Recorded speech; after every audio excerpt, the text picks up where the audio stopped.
Bah, tu commences. Là, c'est en mode quoi? Zambrano. Il m'a tué là, oui. En vrai, Zambrano.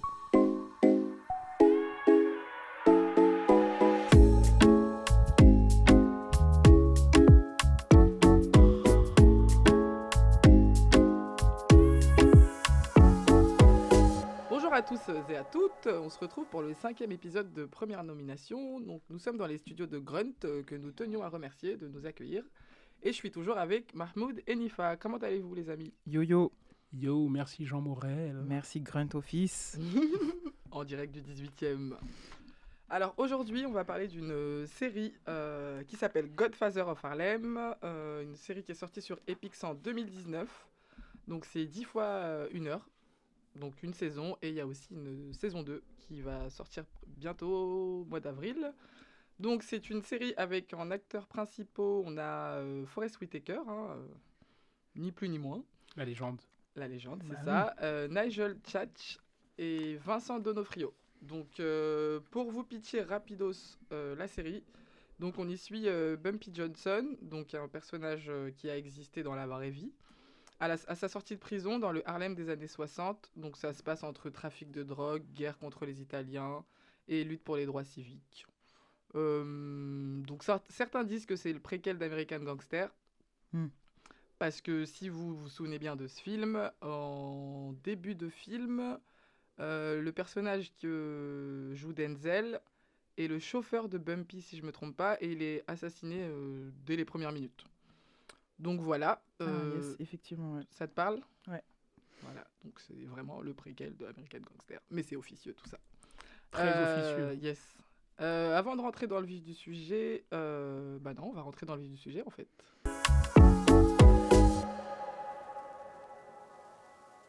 Mes chers amis, on est de retour. Donc le premier sujet que je voulais aborder avec vous, ça va être les personnages principaux. On va diviser cette première thématique en 2 parties. On va d'abord bien sûr parler de Bumpy Johnson et ensuite de Malcolm X. Donc j'ai fait un peu mes devoirs. Donc le personnage est inspiré du vrai Bumpy Johnson qui est né en 1905 et qui était un parrain de la pègre dans les années 60 et qui a fait de la prison Alcatraz. et L'époque de plusieurs nos fois grands dans frères. sa vie. À l'époque de Mob Deep. Il a fait une prison ultra régulière. Alcatraz. Mais la scène de début, genre quand il part, il sort de prison sur le bateau là, c'est Moi, ça me tue. c'est deep, hein. Il est pas sorti de Fleury, il est sorti de Alcatraz, Alcatraz. mon gars, c'est ouais. PTSD obligatoire. Exactement, ouais. Et il est marié, il a 2 filles, voilà. Oui, il est marié, il a une fille et une petite fille. Oui, on allait y venir. Spoiler. Ah oui, Ouais. non, mais oui, bon, vous savez, vous êtes ouais, tombés. franchement, on va pas Ici, le on dire se- à chaque épisode. Voilà, mais, vous savez qu'on spoil comme jamais ici. on décortique quoi. Donc ça spoil. Alors votre avis sur Bumpy, Nifa, je te laisse Alors, commencer. Bumpy Johnson, un blaze que j'ai toujours entendu, parce que moi, ce qui m'a excité dans le fait de regarder cette série, c'est Harlem et Godfather, les 2 trucs qui me hype. Évidemment, Harlem, je me dis, on va être... de toute façon, dès que c'est à New York, moi, je suis hype. Et Harlem, forcément, quartier noir, années 60, donc je me dis, c'est bon, let's go. Les Godfather, moi, j'adore. Moi, j'ai souvent dit ici que j'aimais les films de gangsters. Et Bumpy Johnson, c'est un blaze que j'entendais, j'ai souvent entendu, mais sans relier. Là, c'est bien que tu puisses recontextualiser. Donc, c'est cool qu'ils aient... Je sais que c'est pas la première fois. Il me semble qu'il y a déjà eu des docs et un film sur la vie de Bumpy Johnson. Mais là, en série, maintenant, de manière contemporaine pour nous, c'est une belle idée. Le personnage, dans cette série, évidemment, parce qu'on parle de ça aujourd'hui, j'ai été, en fait... Et ça est valable un peu pour tout le casting global, et pour lui, c'est-à-dire Forest Whitaker, on est en train de parler quand même, pour moi en tout cas, du haut du panier des acteurs afro-américains, des acteurs même globalement, tout court. Donc je me suis dit, wow, ça risque d'être sérieux, parce que le personnage de Bumpy, pour moi, il est entre 2 eaux. Enfin, le jeu pour moi qu'il fallait délivrer, il est entre 2 eaux, il est torturé par différentes choses, il a une envie de reconquête, etc. Il sort de prison, donc il veut revenir dans un quartier qu'il maîtrisait, qu'il connaît sur le bout des doigts, et en fait, au final, le quartier a changé. En combien de temps il est parti, combien de temps en prison? 10 ans. En 10 ans de prison, etc. Donc, Donc ce point de départ, en tout cas, m'intéresse vachement sur le personnage, de comment il va revenir, comment il va reprendre les rênes du quartier, reprendre son rinté. Et moi, ça m'a vachement... au début, je me suis dit, ok, le parti pris est cool. En tout cas, le point de départ est court. Sa sortie de prison, c'est un bon parti pris. Il est censé, en tout cas, avoir une intelligence de la rue, street knowledge. Genre, je connais... À un moment donné, il dit à sa femme, la rue ne me parle plus. Elle ne me chuchote plus à l'oreille comme avant. Voilà, au lieu de brosser ses cheveux, des grands dictons là. Ça commence. Donc du coup voilà. Donc ça c'est sur Bumpy Johnson, c'est un parrain. Donc moi je suis prête, un parrain noir évidemment. C'est New York est envahi des Italiens, donc évidemment que je suis contente qu'il y ait l'adversité, le versant noir, tu vois, parce que voilà, il y a la Cosa Nostra. La Cosa Nostra, c'est les familles, c'est les 5 familles new-yorkaises. C'est archi important. Moi j'ai une fascination pour ça. Donc voir ce gars qui est noir et dont on connaît ce racisme latent entre les Rital et les Noirs à New York, je me dis ça peut être intéressant. Maintenant, c'est l'incarnation par notre forest nationale qui m'a un peu déçu. Je l'ai pas trouvé convaincant, Bumpy. Alors est-ce que c'est l'âge ? Est-ce qu'on lui a donné des directives de jeu pour que ce soit plus resserré, pour que ça fasse plus sitcom, je sais pas, je vais vous laisser un peu tous rebondir dessus, mais... Mahmoud, qu'est-ce que t'en penses, toi, de ça moi, Déjà du personnage et ensuite du jeu de Forest Whitaker. Pour parler du personnage, moi, ce que j'ai apprécié dans un premier temps, on va dire, avec Bumpy Johnson, c'est la dualité qu'il a entre... Parce qu'on en parlera tout à l'heure, mais il y a un moment, on parle de droit civique dans la série, donc je vais pas entrer dans le sujet tout de suite, mais il a ce truc de... Pas qu'il s'en fout d'être noir ou quoi, mais lui, ce qui l'intéresse, c'est l'argent, c'est le hustle, c'est vendre son crack. Même à ses frères noirs, il en a rien à faire, il veut faire de l'argent, tu vois. Et ce que j'ai trouvé intéressant dans ce personnage-là, c'était qu'on nous le mette en face d'un Malcolm X, qui est à l'extrême inverse. Et Bumpy, en fait, moi, il a jamais été convaincant pour moi. Je l'ai trouvé un peu mou tout du long, c'est-à-dire tout le long de la série, j'ai jamais ressenti la pression d'un parrain. Là, on parlait de parrain tout à l'heure, c'est Godfather of Harlem. On n'a pas l'occasion de voir des parrains noirs tous les jours à la télévision. Nous qui avons été biberonnés par justement ces gangsters italiens, ces bandits en col blanc ultra classe, et ben là je trouve que en fait Bumpy, je sais pas, il y a un moment où il manque de consistance. On dirait ils le font passer pour quelqu'un d'ultra intelligent. C'est ce qui est dit même par les Italiens. Genre, c'est le N-word qui est plus intelligent. Toi, t'es smart. Qui est smart, t'es pas un lazy. À un moment, il y a un des parrains qui lui dit, ouais, toi, t'es pas lazy. Et Bumpy, il lui dit juste, ouais, je suis pas lazy, tu vois. Genre, en gros, il en a rien à faire de ce qu'on pense de lui, tant que ça lui permet de faire un biais. On le montre comme quelqu'un de très intelligent, mais au final, tout au long de la saison, et ben, je sais pas, je trouve qu'il a pas énormément de smart moves, tu vois. Genre, il a quelques smart moves, notamment quand il fait battre les deux familles italiennes entre elles, là. Et aussi, il a ses éveils. Mais c'est parce que c'est vraiment de l'égocentrisme et tout. Mais le seul moment où je me suis dit, ah tiens, il se rend compte quand même qu'il reste un N-word pour eux. Enfin, pour elle, en fait, puisque c'est avec, j'ai oublié son nom, la femme, là, pas Esther James. Non, la femme fatale, là. La femme blanche, fatale, là, là. La millionnaire. Voilà. Quand justement... Vanderbilt. Voilà, ouais. Et c'est ce moment-là où, en fait, bon, déjà, lui, les croque d'elle, ils sont... Enfin, voilà. Et elle... En gros, elle lui propose, je crois, de leur fournir, enfin, de lui remplir de renflouer les caisses avec du bif, parce qu'il est un peu dans la mouise, mais du coup, c'est mieux, tu payes en nature. Tu payes en nature, tu vois.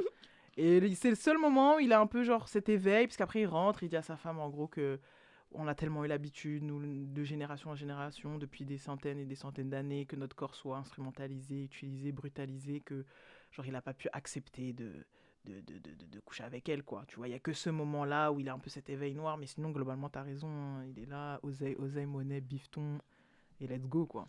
Moi, je suis pas trop d'accord parce que je trouve ce que j'ai trouvé intéressant dans le personnage de Bumpy, c'est qu'il est un peu entre les deux parce que, effectivement, hein, c'est un dealer d'héroïne, il pense oseille, mais on voit dans certaines scènes, rien que la scène du premier épisode où il s'allie avec, bon, c'est pour servir ses intérêts, mais il s'allie quand même avec Malcolm X pour enlever l'héroïne d'un quartier d'Harlem.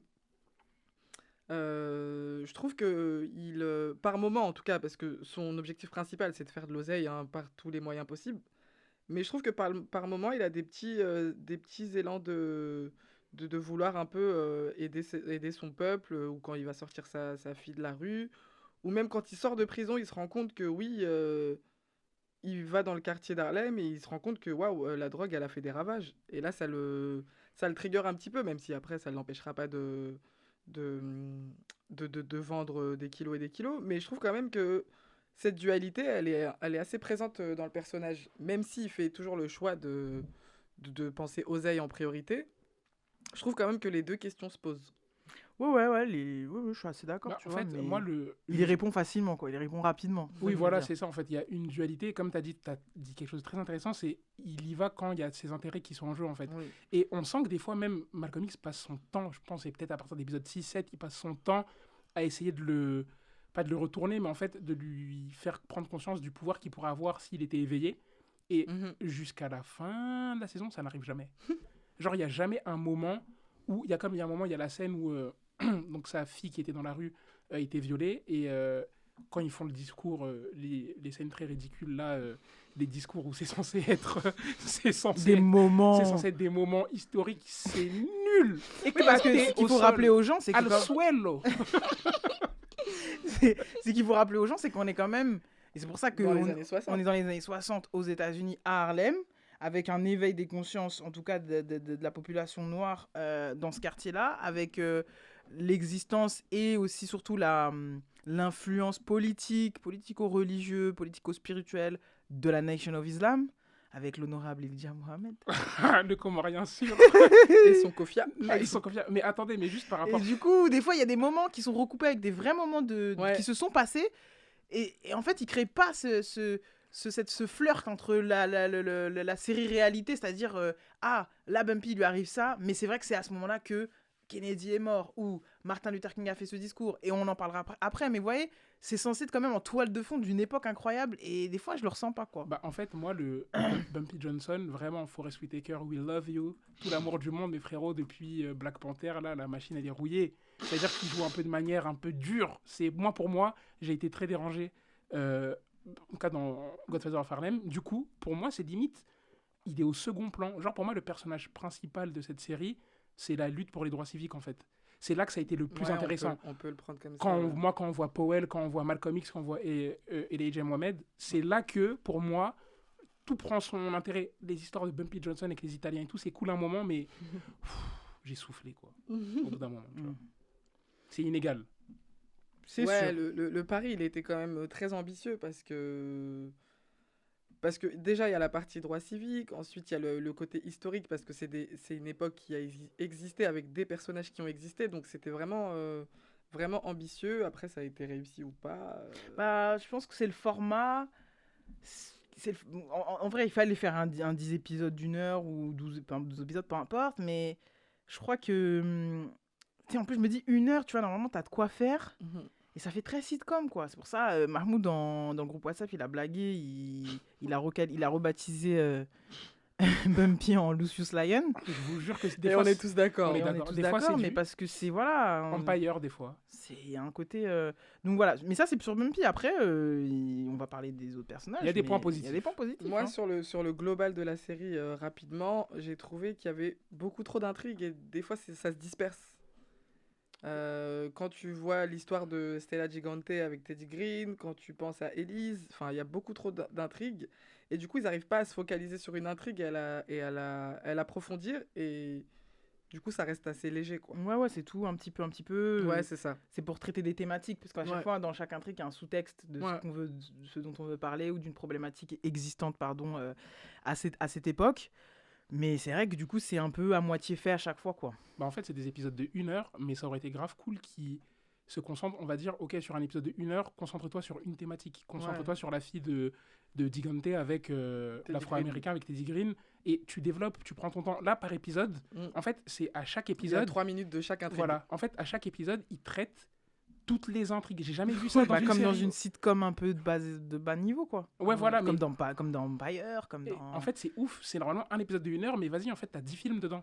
T'as 10 thématiques différentes et tout. Donc, au final, t'enchaînes les épisodes. Moi, j'ai binge-watch ça parce que c'était les devoirs, hein, vous connaissez les travaux. Et genre, je regarde. Et en vrai, c'est ça qui m'a un peu dérangé, c'est que j'ai l'impression qu'on va jamais au fond des choses. On reste toujours un petit peu en surface et on comprend pas où l'intrigue va. Yes. Je pense que pour Bumpy, on a fait le tour. J'aimerais beaucoup parler de Malcolm X parce que moi, j'ai vraiment adoré le personnage. L'acteur Nigel Chach, il avait déjà tenu ce rôle-là dans le film Selma d'Ava DuVernay. Je l'ai trouvé vraiment incroyable. Pour moi, c'est vraiment mon coup de cœur du film, que ça soit dans la prestance, dans les discours, dans le ton de la voix, dans tout. Je l'ai trouvé vraiment, vraiment génial. Et puis pour resituer un peu Malcolm X, pour ceux qui ne connaissent pas, si vous ne connaissez pas, faites vos devoirs s'il vous plaît. Là, c'est plus des devoirs. Ouais, hein. là c'est la honte quoi. C'est le leader du groupe un peu controversé, pardon, Nation of Islam. Lui et Bumpy se connaissent depuis super longtemps, donc dès le premier épisode, il fait son apparition. Ouais, il se recheck. Ouais, il se recheck. Vieille branche. Ouais, j'ai trop aimé Il cette a connu scène, en Malcolm plus. avant l'islam. Ouais, C'est ça qui est intéressant aussi. Il a connu Malcolm X avant qu'il s'appelle comme ça. Et c'est marrant parce que dans la scène où il est dans la voiture avec ces deux hommes de main, là, Johnny Bird et Petit Gros, il leur dit mais lui, je le connaissais avant qu'il mette un X à son nom, genre. Ouais. Detroit Red. Il faisait que de le vanner, les salopards. De ouf. Et ouais, ils sont proches. Et enfin, ils se connaissent depuis longtemps, pardon. Et on se rend compte au fil des épisodes qu'ils sont proches alors qu'ils sont vraiment des modes de vie totalement différents. Ah bah là, on est... Ouais. Et ce qui est intéressant dans cette bromance, entre guillemets, Ouais. c'est que moi, je l'ai vraiment pris comme une bromance et c'est un des trucs qui était le plus intéressant au final, dans cette je suis série. d'accord. moi C'est aussi. la difficulté qu'ils ont à s'allier et à rester amis alors que tout les sépare. Mhm. Et c'est là que tu vois, en fait, là où le personnage de Malcolm X est vraiment très bien représenté, je trouve, c'est que, c'est genre, il a ses convictions, il a ses valeurs, il a sa religion, et il arrive quand même, et c'est même pas pour son intérêt, vraiment, on le sent, Ouais. il arrive à prendre Bumpy comme un être humain. En fait, on dirait qu'il veut le sauver un peu. Ah oui. C'est genre, il kifferait qu'un jour Bumpy lui dise frérot, hier j'ai pris l'Aïcha, c'était magnifique, demain je fais le ramadan, tu vois. Lui, c'était Bien sûr. c'est son rêve. C'est pour ça qu'en fait, il reste à proximité de lui, alors que Bumpy profite de Malcolm par moment. Mais on sent que ça s'équilibre. Il profite de lui, mais il y a quand même de l'amour entre les deux, tu vois. Ouais, mais Malcolm aussi, hein, il a tout intérêt de... Il a tout intérêt, mais tu sais, c'est montré de manière. Et c'est là qu'il n'y a pas de subtilité, c'est que Malcolm, il est un peu sacralisé. C'est comme le mec qui a pas de. Même quand on montre qu'il a des ambitions par rapport à Nation of Islam, et ben on nous fait tout de suite comprendre que. Genre, c'est un peu de son côté quand même, tu vois. C'est genre, non, il a pas. Il fait ça pour le groupe. Oui, bien sûr, mais sur le fait qu'il soit avec Bumpy et qu'il continue de venir le solliciter. Ouais. Parce que sinon, ok, t'as envie que je me convertisse, t'aimerais que je sois comme toi, t'aimerais que je sauve mon âme. Oui, mais surtout, Malcolm, il revient souvent vers Bumpy, en fait, parce que quand il y a... Parce qu'en fait, ce qui est intéressant et ce qui est passionnant, et moi, c'est peut-être le seul truc que j'ai envie, sur la saison suivante, si j'ai le courage d'y retourner, c'est parce que la saison se termine de manière très intéressante pour un moment très décisif pour Malcolm X. Si les gens connaissent l'histoire de Malcolm X, la saison, elle s'arrête à un moment important. C'est le départ de tout. C'est le départ de tout pour Malcolm X. C'est là que Malcolm naît en vrai. En vrai de vrai, sa suspension, c'est là que... Voilà. Sinon, avant, il est dans ce qu'on pourrait appeler une sorte de pratique de sa religion par association. Ouais. Ah oui, full shirk, hein, parce que nous et Elijah, là... voilà. Désolé, on est en train de basculer, mais bon, voilà, il faut préciser les choses. Hein, et donc, il est voilà, il idolâtre Elijah Mohammed, et donc il a une vision très étriquée, en fait, de sa pratique de la religion, et donc c'est après que ça va devenir extrêmement intéressant dans le parcours de Malcolm X. Et en fait, il revient beaucoup vers Bumpy, parce qu'il croit vraiment à la politisation de ces combats, alors que dans la Nation of Islam, en gros, on règle nos choses entre nous, il ne faut pas s'affilier à qui que ce soit, alors qu'en fait, Malcolm X, avant toute chose, avant d'être un musulman, il a une conscience politique extrêmement affûtée, extrêmement développée, et c'est pour ça c'est le seul qui est passionnant et que j'ai adoré suivre là-dessus, parce que je connais les facts aussi, parce que voilà, j'ai lu le bouquin, j'ai regardé les films, voilà. Mais c'est intéressant de voir ces moments clés de la vie de Malcolm X, avec les moments clés de Bumpy Johnson. C'est-à-dire que tous les deux, ils vivent à la même époque, avec les mêmes événements historiques de la culture de l'histoire afro-américaine. Et il leur arrive à tous les deux des obstacles ils sont confrontés. Ils sont dans un combat qui n'est pas sur les mêmes plans, mais ils ont tous les deux un ennemi, en fait. Bumpy, il veut s'affranchir de la domination des Italiens dans le quartier. Il veut être le Django. En fait, il veut être le noir qui est smart, qui a réussi à la mettre à l'envers aux Italiens. Et alors Malcolm, les blancs, c'est l'ennemi numéro 1. Sauf qu'il faut être smart, il faut voilà. Donc ils ont tous les deux des ennemis qui se ressemblent à peine, ou qui ont en tout cas le point commun d'être blancs. Mais c'est pas tout à fait, on parle pas tout à fait des mêmes blancs. Et en tout cas, ils ont et ils vont l'un vers l'autre. Tu vas m'arranger. Si un gangster vient m'aider sur ces sujets-là, j'aurai une force de frappe et ainsi de suite. Si toi tu viens, donc sur certains sujets, Malcolm, en vrai, tout musulman qu'il est, ça l'arrange bien quand même qu'on aille nettoyer. Et puis souvent, la première phrase qu'il lui dit quand il veut l'aider, c'est genre, t'as des armes? Moi, j'ai des soldats. I got soldiers. Genre, Ouais, mais tu vois, Malcolm, j'ai l'impression que c'est. et les costumes, là, ils arrivent. Avec Je genre les le pape, adore, avec les genre le mecs. pape, mon gars. La Team Rocket, là.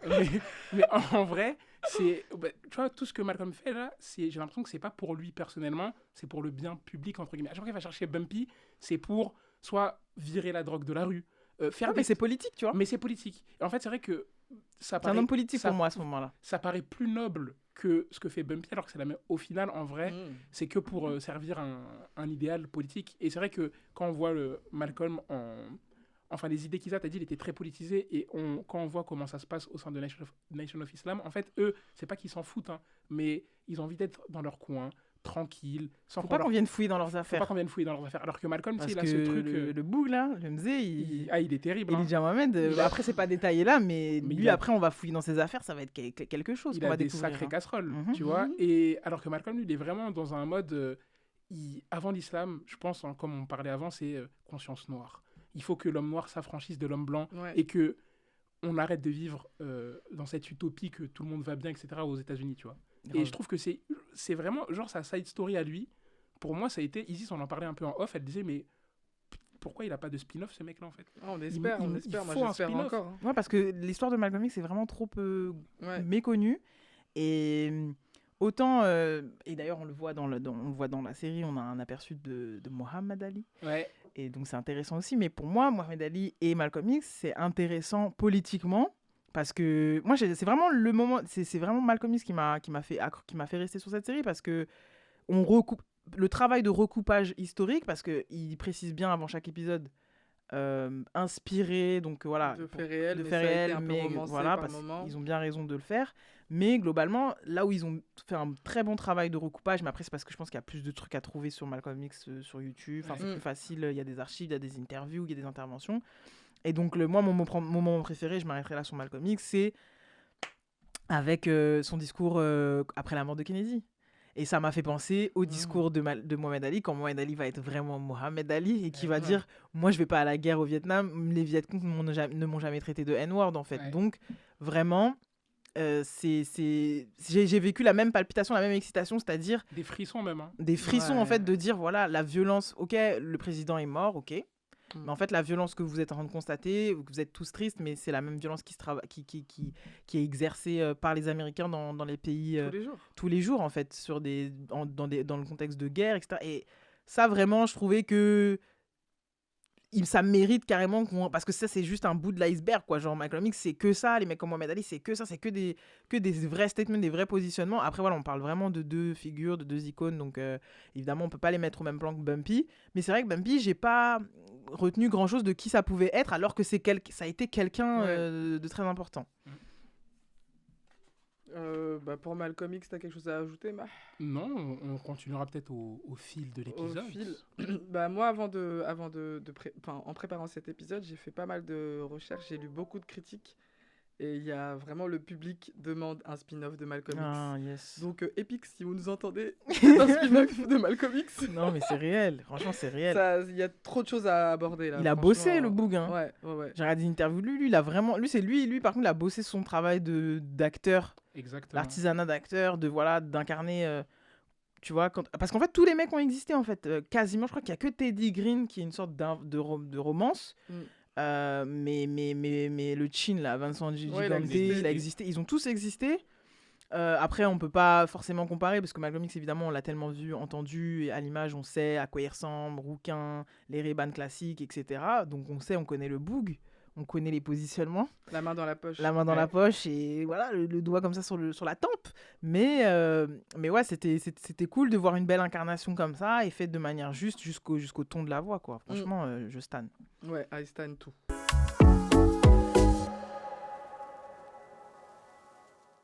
Donc en thématique 2, on va aborder un sujet que notre chère Nifa aime particulièrement. Donc ce sera la mafia. Yes. Donc tout ce qui est code, méthode, on va faire un petit focus sur les Italiens. Avec le personnage principal des Italiens, entre guillemets, dans la série, c'est Vincent Chin Gigante. Donc, parrain de la famille Genovese de 80... L'ancien chauffeur de Vito. Voilà, Ouais. ancien chauffeur de Vito. On va souvent lui rappeler cette condition et ça va pas du tout lui plaire. C'est l'ennemi numéro 1 de Bumpy Johnson, hein, qu'on se le dise. Et la guerre entre lui et Bumpy, ça va être le fil rouge de la série. Clairement. Tu veux y aller ? Ouais, pourquoi pas. Moi, je te laisserai rentrer en détail sur la mafia, etc. Ouais, après. Enfin, oui, mais de manière. On connaît, tu vois. Tu connais. Mais moi, ce que j'ai trouvé hyper intéressant, c'est que tout à l'heure, on parlait de mafia, de capot, etc. Et en vrai, moi, j'ai été un fanatique de ça quand j'étais plus jeune. C'est-à-dire, le parrain, moi, dès que je voyais un mec en costume qui allumait avec une sulfateuse, là, c'était les plus beaux jours de ma vie. Mais en vrai, quand je regardais ces films, avec du recul, déjà, il y en a. Tu sais, l'italo-américain est raciste, tu vois, et de base. Et en fait, ça a été très difficile, tu sais, déjà, ça a été édulcoré quand même, dans certains films, même si on voit le racisme dans le parrain, on voit le racisme, etc. Mais tu sais, c'est jamais exact. Des retours que j'ai vus, les gens ont eu du mal avec le N-word du côté des Italiens, parce qu'en fait, dans les films de mafia et tout, il n'est pas autant prononcé. Genre, la récurrence, c'est énorme pour genre les Afro-Américains. On se dit, ouais, ok, on sait que les mecs disaient le N-word et tout. Mais là, je sais, c'était peut-être par souci de réalisme, je sais pas, mais en tout cas, il y a toujours eu ce truc de, ok, je kiffe les films de mafia et tout, mais au final, je suis en train d'aduler des mecs qui m'aiment pas, en fait, ou qui m'auraient pas aimé. Et tu sais, ça crée une espèce de schizophrénie bizarre. Et en vrai, moi, j'ai grave aimé voir le combat idéologique entre les Afro-Américains qui prennent les Italiens même pas comme des blancs, en fait. C'est ça. Moi aussi, ça m'a choqué. Non, il y a jamais ce truc de les gens. Bon, les Italiens prennent les Noirs pour des singes, genre ça bouge pas, on les connaît. Ça, c'est un fait. C'est un fait. Mais de l'autre côté, genre, c'est vraiment comme si c'était pas des blancs américains. C'est genre ils sont juste un peu. Il y a une catégorie. Ouais, c'est une minorité comme nous. C'est juste comme ils sont blancs de peau, ils sont juste un petit peu au-dessus de nous. Mais voilà. Et de voir cette confrontation constante entre Bumpy aussi qui dit à ses hommes.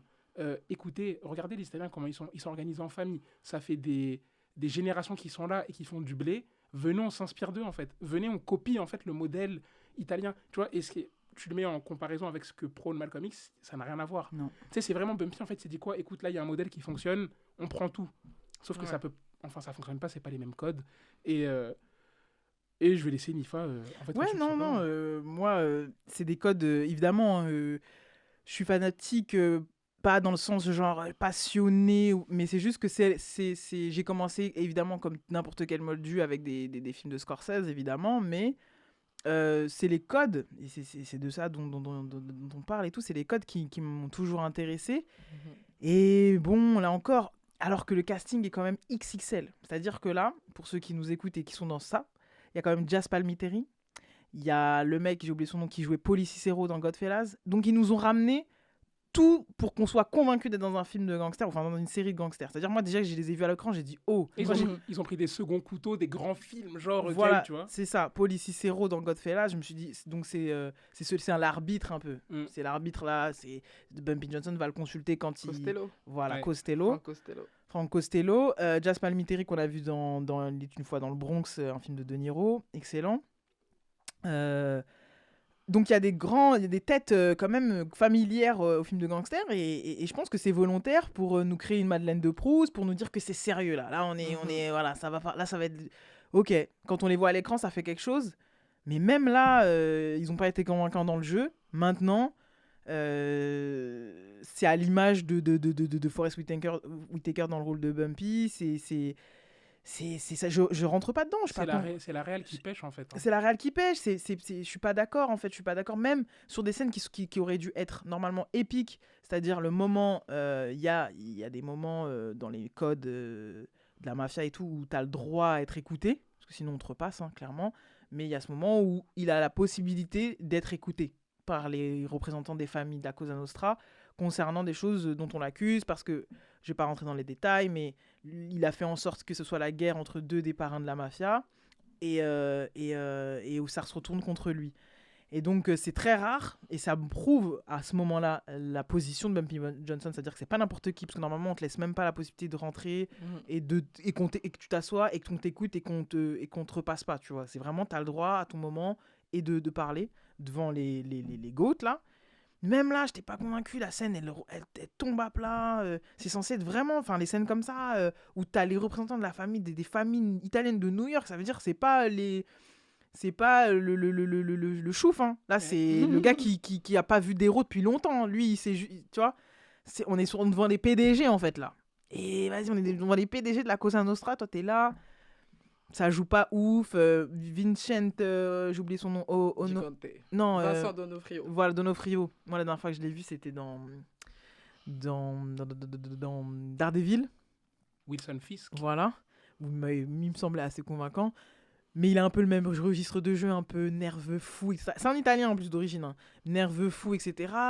En fait, j'ai trouvé tout ça. Ah, ça m'a fait penser, voilà, c'est ça. Et je conclurai là-dessus. Ça m'a fait penser à le film enfin, j'ai oublié de son nom. J'ai un problème de nom aujourd'hui. Mais c'est sur l'histoire de Teflon Don. Du gangster Teflon Don de New York aussi. Teflon Don parce qu'à chaque fois, il était acquitté de ses peines, etc. Gotti, en fait, le Gotti. C'est ça, et qui a essayé de faire un Scorsese, pareil, c'était disponible, je crois, sur Amazon.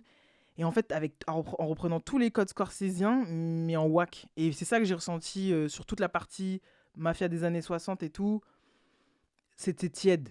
Et moi, ce qui a pêché aussi, surtout, et c'est même pas que du côté italien, mais même du côté afro-américain, quoi, ce qui a pêché, c'est la bande-son, en fait.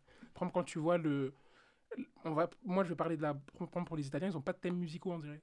Tu sais, c'est bête, hein, mais ils n'ont pas de thèmes musicaux, en fait. Donc, tu rentres jamais... Quand tu les vois, on les voit beaucoup, tu rentres jamais dedans. Il n'y a jamais quelque chose qui te... Après, c'est un film...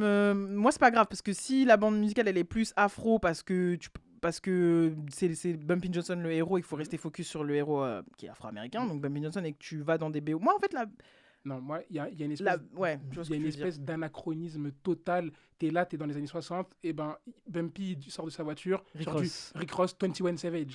Moi, en fait, ça, pour moi, c'est des erreurs horribles. En fait, moi, c'est ça qui m'a empêché de rentrer dans cette série. Comment, années 60, on n'entend même pas je sais pas, des musiques d'époque, il n'y a pas. Un petit peu quand même avec Teddy Green, ça parle de voilà, Sam Cooke que lui. et tout ça. On voit Sam Cooke parce que Teddy Green, il chante, mais sinon, les musiques de fond et tout, 21 Savage.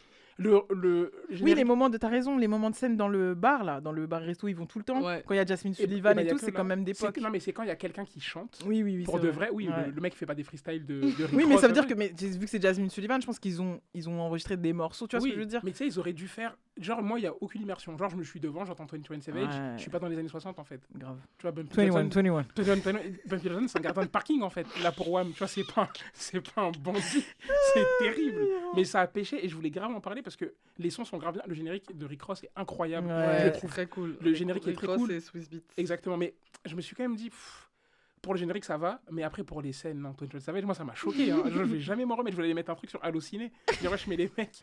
Ça a pris une play Spotify, rap, hot sauce. Caviar sur Spotify. Tu rigoles, mais en lisant les critiques, il y a un mec, il a dit oui, dans l'épisode 3, quand Bumpy rentre dans le resto, il y a un climatiseur. Sauf que ça n'existait pas dans les années 60. Et ben les gens sont investis. Et c'est à l'image de cette série, en fait. C'est des petits trucs comme ça qui font que... Pourtant, il y a l'air d'avoir du budget, mais vas-y, c'était pressé, en fait, je sais pas. Bizarre, comme dirait Titi Henry. Bizarre. En tout cas, pour en revenir à la thématique 2 et les codes et les méthodes un peu de la mafia, moi, je suis pas une grande fan des films de mafia. J'ai vu tous les classiques, mais bon, je les ai vus il y a hyper longtemps, donc... Même Nifa, quand t'as dit qu'il y avait telle ou telle personne je sais pas qui c'est, je me rappelle plus. Elle a même pas hoché la tête pour faire semblant. J'aime cette honnêteté. Non, je dis la vérité. Ici, on est là pour dire la vérité. Du coup, pour moi qui suis un peu nouvelle du style, j'ai trouvé que parce que là, en ce moment, je suis en train de regarder Les Sopranos. Je sais, il faut pas comparer, mais c'est quand même une série d'Italiens. Mais juste... Explique-nous la différence de niveau, s'il te plaît. Voilà, moi, avant... un seul épisode, déjà, avant c'est 4 mètres. Avant la différence de niveau, il y a quand même des codes que je retrouve dans Les Sopranos et dans Godfather of Harlem. Ne serait-ce que les réunions dans l'arrière-boutique d'un truc, les mecs, les parrains, ils sont tous bien sapés avec des costumes 3 pièces, des grands manteaux en laine, le cigare, l'affranchi qui veut prendre ses galons et tout ça. Du coup, pour moi, c'était plutôt réussi. Ouais, ça ressemble, mais... Ça ressemble, oui. Mais après, n'est qu'un leurre. c'est pas magnifiquement exécuté, mais les codes sont respectés, si Oui, je peux oui, dire oui. ça comme ça. Non, mais même le polo là, du jeune, j'ai oublié son nom, Ernie. Ernie, Oui. oui. Lui, il est très très bien sapé. Hein. C'est exactement le Ouais. jeune italien qui veut prendre son grade et qui veut être affranchi, etc. Même celui qui... Zambrano, c'est ça. Hein. Ouais, Zambrano. L'affranchi et tout, il est vraiment habillé comme un affranchi et tout. Mais donc ça, la DA, je veux dire, la faute... Il y a des bons accessoires ici. Bien sûr, Ouais. là-dessus, mais j'ai envie de dire, c'est existant, c'est facile à... Enfin, c'est facile, c'est de l'existence. C'est-à-dire qu'il y a tellement eu ça dans le cinéma et que c'est pas difficile à reproduire. Moi, ce qui m'a vraiment déçu, c'est d'avoir un casting XXL comme ça, parce que vraiment, les noms, là, c'est des gens sérieux. Hein. Mhm.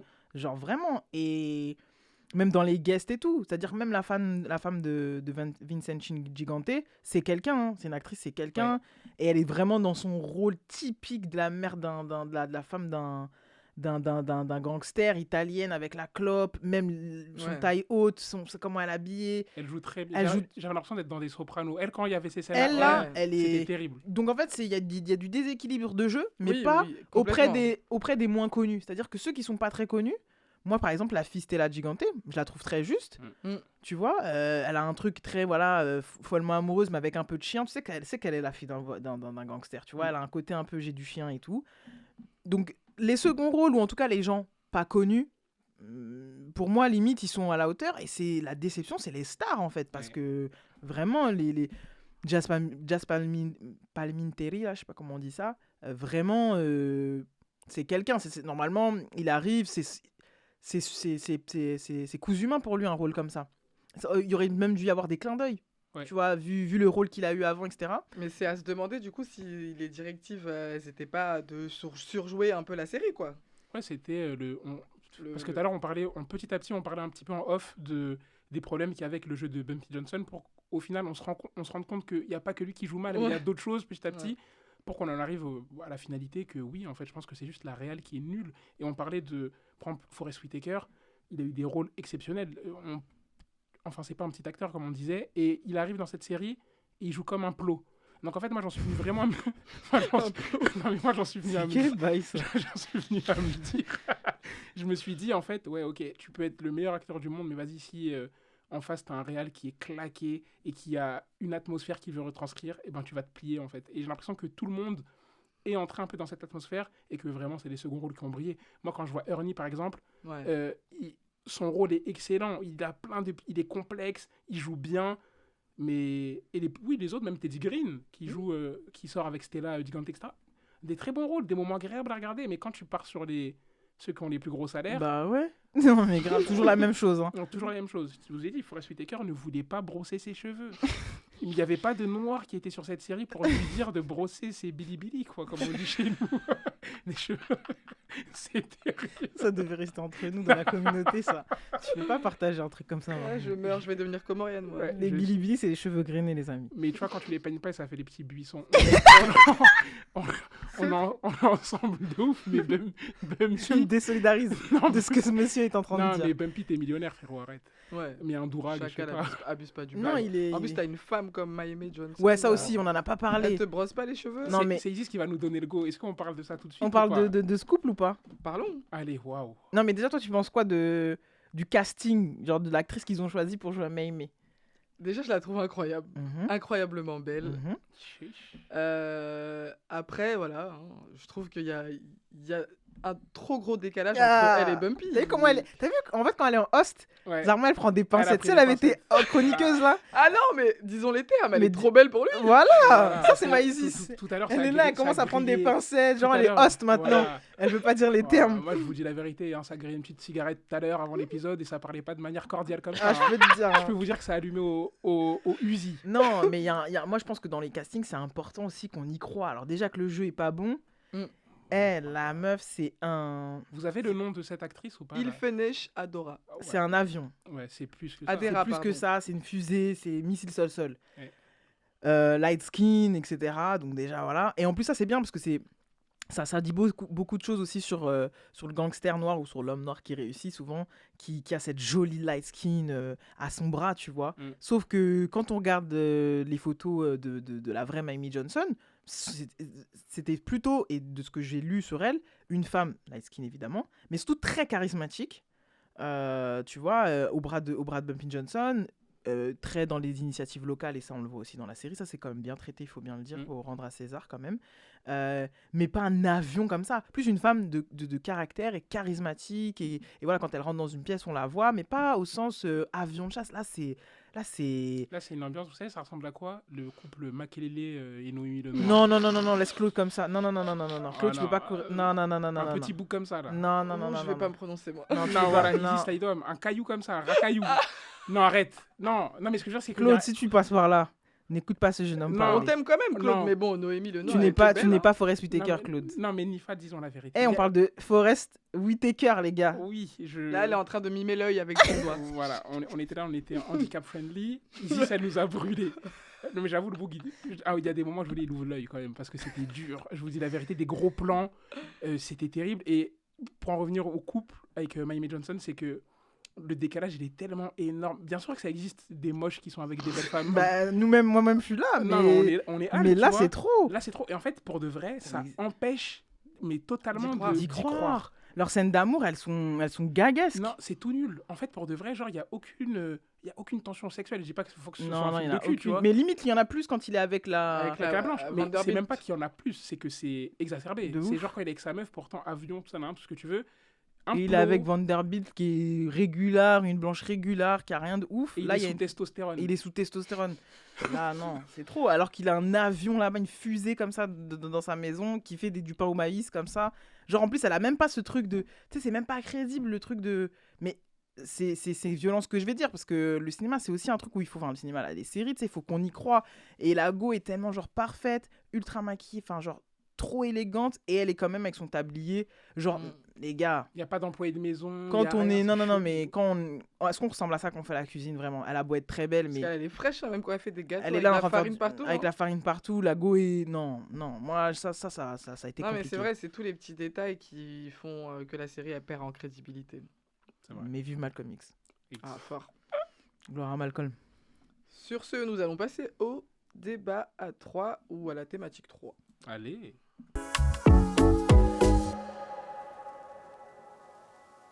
Je voulais parler du contexte historique de la série, parce qu'ils font état de plusieurs événements importants et de plusieurs personnages importants dans l'histoire noire des États-Unis, pardon. Donc déjà, en premier lieu, il y a la marche de Washington. Bon, ça arrive pas tout de suite en début de série, mais je trouvais que c'est un événement qui a été hyper important, puisque c'est à cette marche-là que Martin Luther King a fait son fameux discours I Have a Dream. Yes. Donc on voit que Malcolm X et Adam Clayton Powell Jr., ils s'y rendent ensemble, malgré tout ce qui les sépare. Déjà, ce point-là, je l'ai trouvé intéressant. Ouais, carrément. Ils ont des intérêts complètement divergents. Religieusement déjà. Parce que... Oui, l'autre, c'est un révérend, j'ai pas précisé. Oui, le révérend Powell, là, Junior. Malcolm, que insulter sa religion, en fait. De ouf. Oui, alors les chrétiens, ils disent qu'il faut se soumettre à l'homme blanc, hein, c'est ça. Je ne tendrai pas l'autre jour, tout Ouais. ça. Il est vraiment c'est très agressif. Mais même à l'intérieur de la mosquée numéro 7, je tiens à Ouais. préciser pour ceux qui savent, hein, il est même à l'intérieur. C'est il y a- écrit, hein. C'est écrit, hein, il est vraiment dans un disrespect total de la religion, de l'autre religion, en fait, de la religion chrétienne.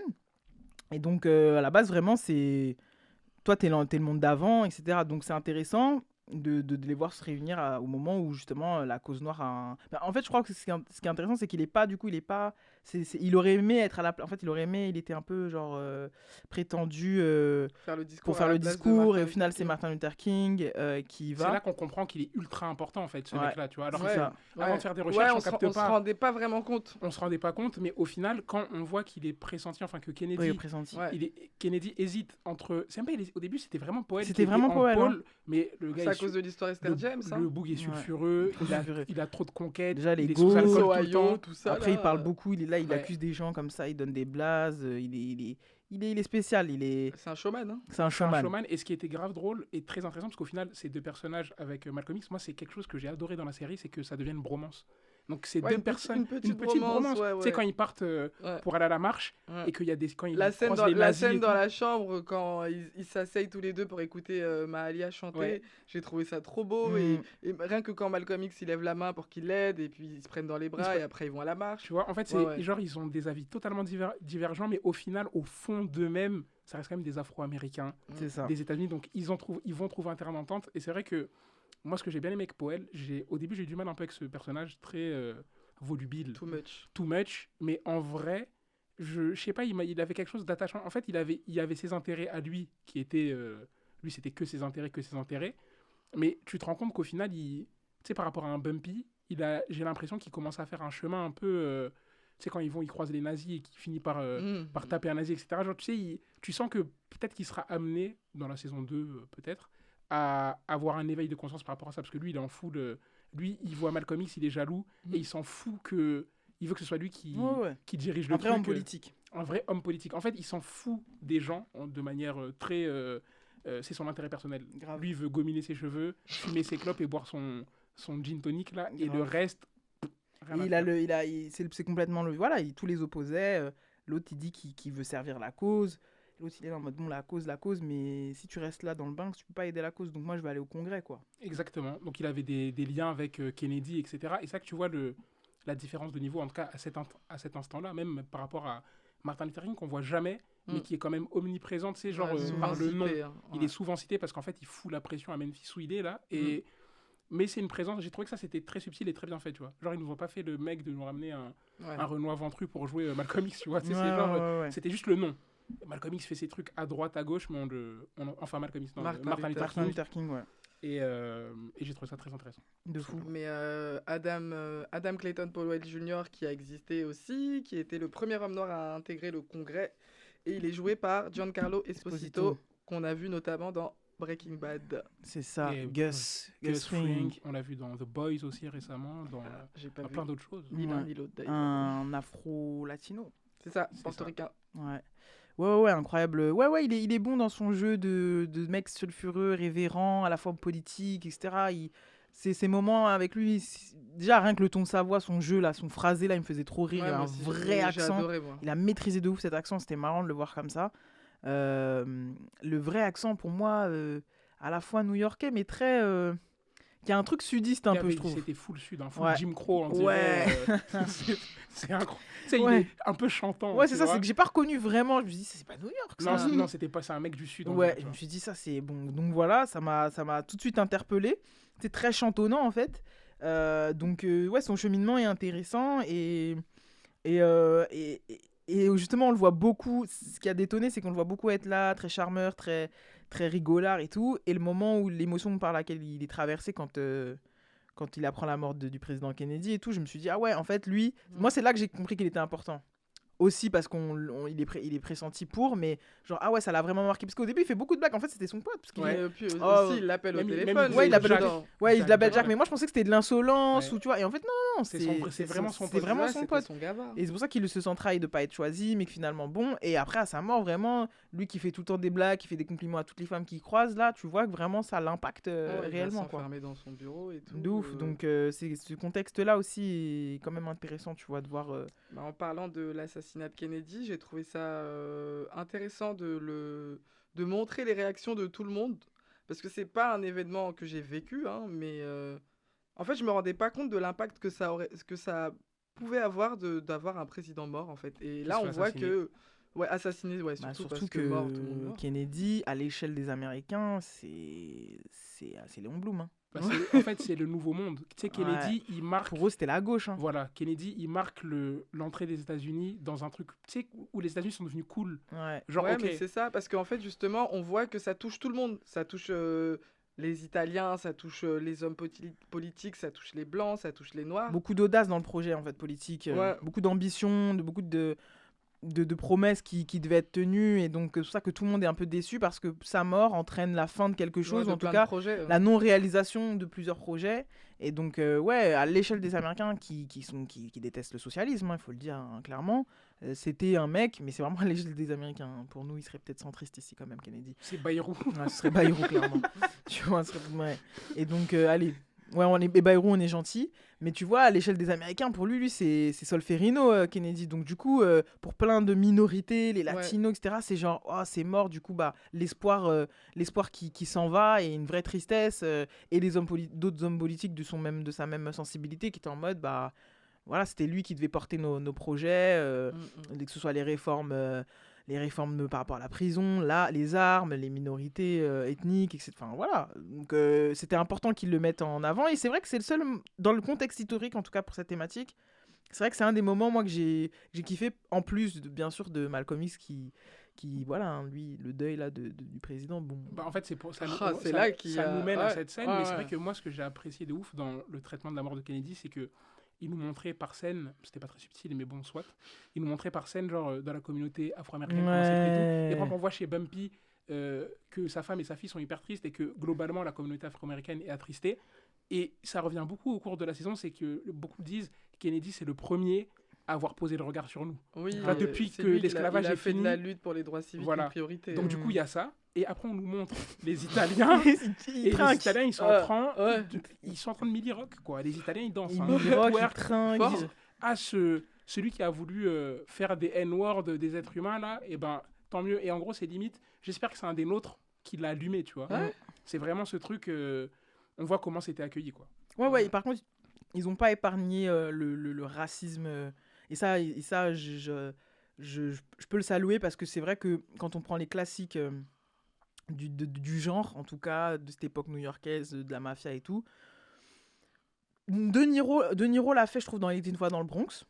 Je laisse les gens aller regarder le film parce qu'il s'agit d'un monument.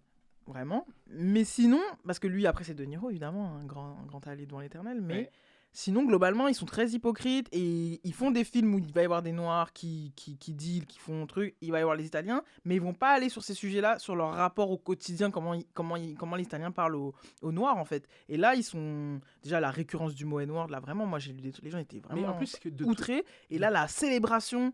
Genre, t'es content que le président soit mort, ce président qui était genre avec cette communauté, ça te réjouit parce que les mecs trinquent, hein, ils sont contents. Et d'ailleurs, par rapport au N-word, c'est incroyable, mais il est dit de manière.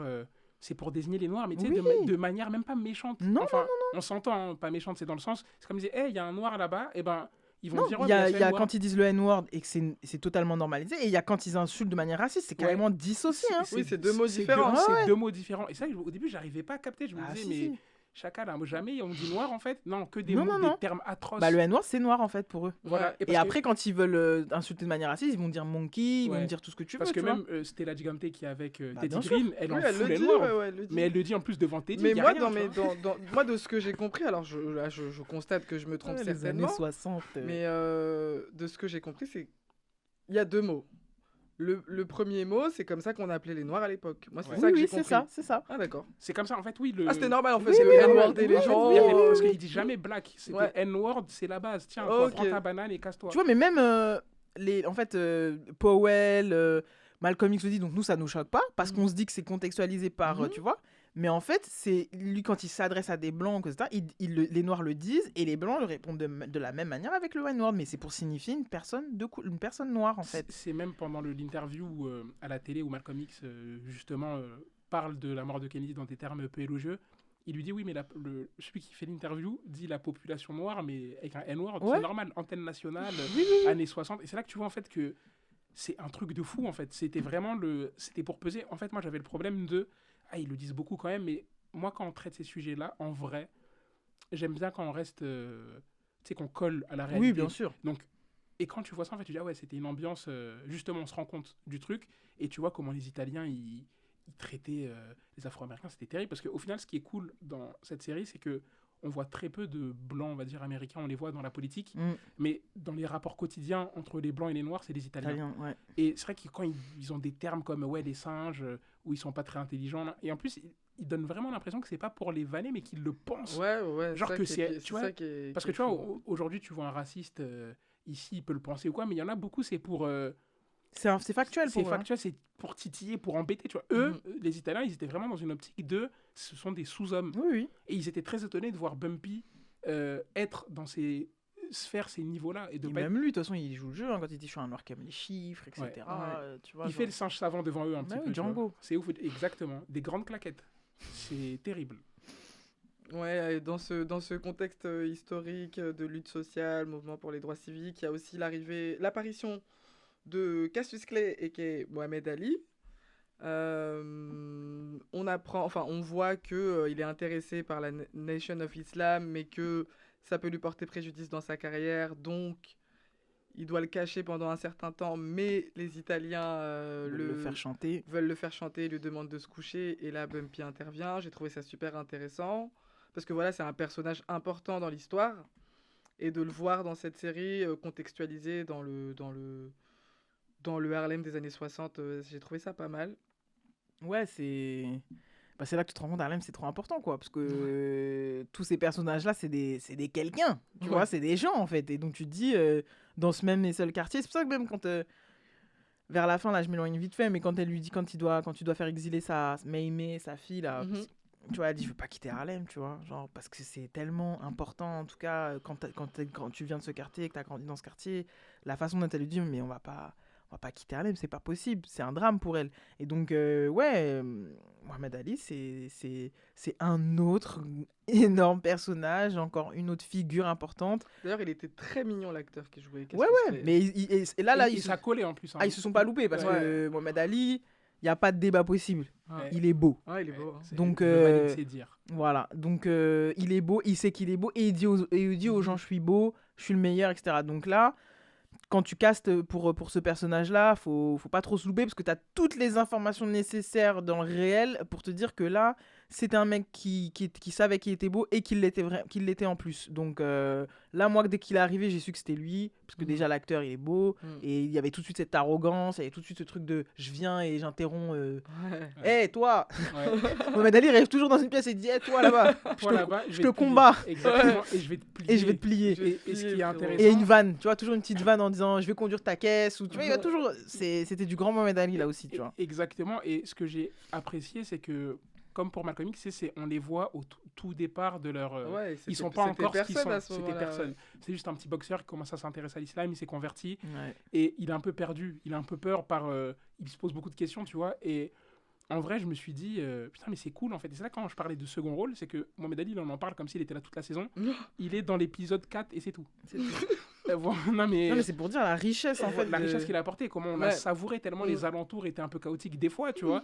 Et en vrai, c'est grave. Des fois, je me disais, mais attends, c'est inspiré de faits réels, mais là, il y a trop de personnages historiques. Ça s'est pas passé comme ça. Ouais. Tu vois, des fois, je me disais. Ah oui, bien sûr. Non, mais même si ça s'est passé comme ça dans les faits, il y a des moments où je me suis dit, mais en fait, cette époque-là, c'est un tournant. Mais bien sûr. C'est trop. En fait, j'ai l'impression que tu sais, quand tu parles, tu penses à Malcolm X d'un côté, Martin Luther King d'un autre, Mohamed Ali. On sait que ces gens-là étaient là en même temps, mais quand tu y réfléchis bien, c'est intense. C'est incroyable. C'est les All-Star Games. C'est ça. C'est les All-Star Games aux États-Unis. Genre, c'est la période ultra charnière où tout le monde commençait un peu à monter en puissance. Et c'est vrai que de voir tout ça, toutes ces personnes-là s'organiser, chacun à leur manière, pour le bien de leur communauté. S'émanciper chacun à leur manière. En fait, c'est ça. On nous montre comment chaque noir, entre guillemets, a débuté son émancipation.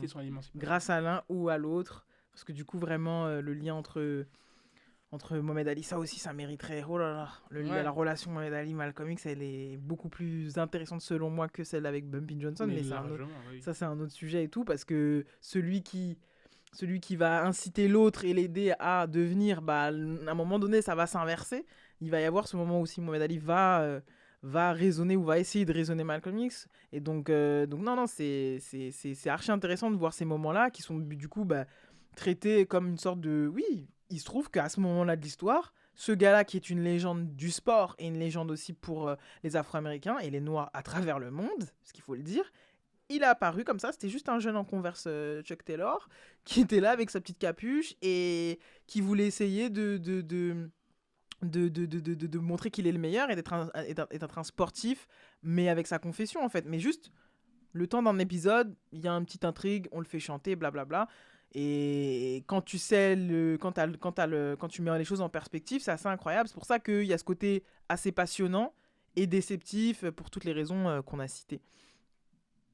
Eh ben, on a bien dépeint le background un peu historique et les luttes sociales et les droits civiques.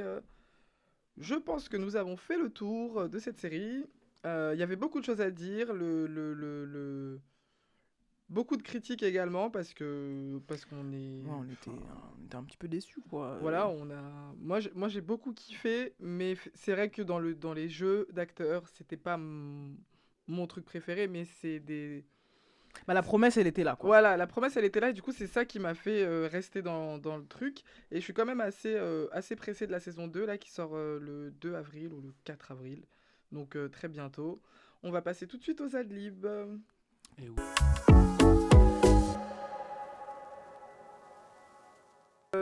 On va passer à la partie adlib qui va être très rapide parce qu'il n'y a pas que des bonnes choses qui sont ressorties de notre visionnage de cette série.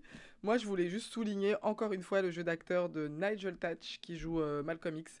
Je l'ai trouvé vraiment excellent. À chaque apparition, j'étais scotché et vraiment, c'était mon petit coup de cœur de la série.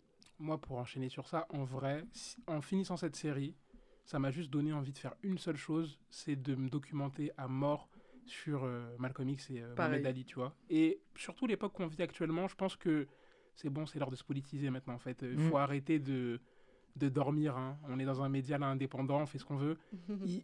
Je pense que c'est important d'aller voir le combat de ces gens-là pour qu'on puisse se retrouver, nous, dans le nôtre actuel. Parce que même dans la série, je regardais certains faits, certaines choses, et je me disais, mais la série se passe dans les années 60, il s'est passé certaines choses, on est en 2021, il continue de se passer les mêmes choses. Et en fait, j'étais bien dans l'optique de, ok, c'est bon, arrête de dormir, en fait. Va ouvrir des livres et va essayer de... Tu sais, imprègne-toi. Après, Malcolm X, il a un discours très, très dur, mais je vous dis la vérité, ça m'a plu un peu quand même. Et si vous n'avez pas envie d'ouvrir des livres, j'avoue, je viens d'y penser là à l'instant. Il y a le film de... Pour Mohamed Ali, en tout cas, oui, évidemment, il y a Malcolm X de Spike Lee. Ouais. Avec le Denzel Goat Washington. Et sinon, moi, je pensais à Ali, que je trouve très bien. Je crois que c'est Michael Mann à la réalisation. Moi, j'aime beaucoup Michael Mann, joué par Will Smith. Un Will Smith que vous ne reverrez jamais aussi bien, aussi juste dans le Ali. Et le rôle de sa vie, c'est sa meilleure performance à date. Et donc, voilà, on est loin de Bel Air. C'est réel. Donc, documentez-vous. Faites les choses. Et en vrai, c'est cool que ce type de série puisse ouvrir vers ce type de débat. Oui, voilà, c'est la bonne chose qui ressort de cette série. C'est que moi, comme toi, ça m'a donné envie de me renseigner sur plein de choses. Ouais, les petites clés. Sur cette époque, pour comprendre plein de choses de notre époque. Exactement. C'est la fin de cet épisode 5. Merci beaucoup de nous avoir écoutés. On se retrouve très bientôt. Ciao. Bye. Bye. Ciao.